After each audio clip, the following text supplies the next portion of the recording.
Hello बच्चों, last time हम लोग टाइप्स ऑफ मोशन पढ़ रहे थे। इसमें मैंने आपको 3 टाइप्स बताए थे, translatory motion, circular motion and the oscillatory motion. ठीक है।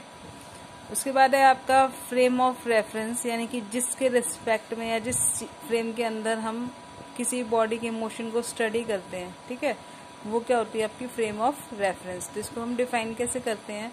The coordinate system in which the position, displacement, speed, velocity, etc. of a moving body is described with respect to origin. ठीक है। of coordinate system is called frame of reference। जैसे कि आपका ये है coordinate system, इसमें ये आपकी x एक्सिस है, ये आपकी y एक्सिस है और ये आपकी z एक्सिस है। तो मान लीजिए यहाँ कोई ऑब्जेक्ट है P पॉइंट पर जो कि मूव कर रहा है with the speed v।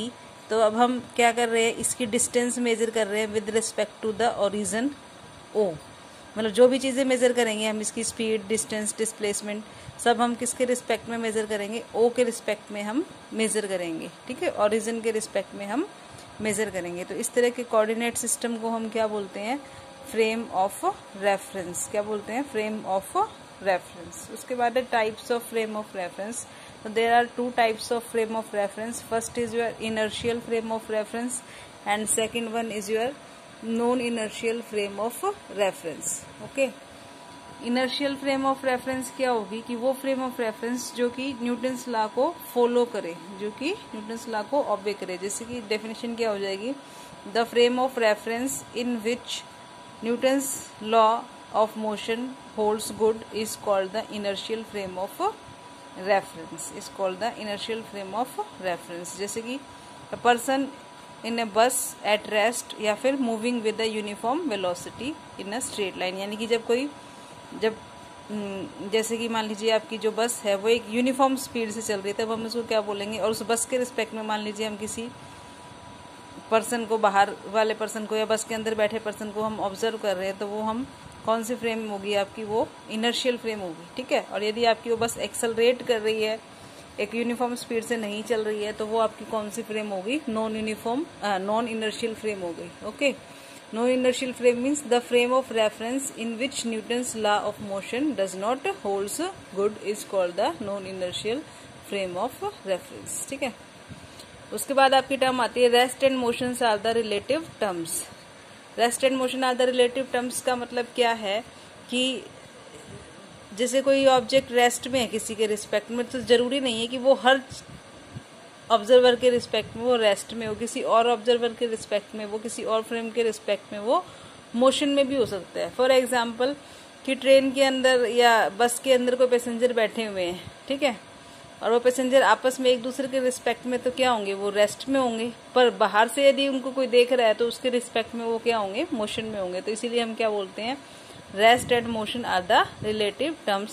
For example, a passenger sitting in a moving bus is in rest with respect to other passenger, but he is in motion with respect to the person outside the bus. Okay. उसके बाद है आपका point object. Point object क्या होता है? An object is said to be point object if its dimensions are negligible in compared to the distance travel.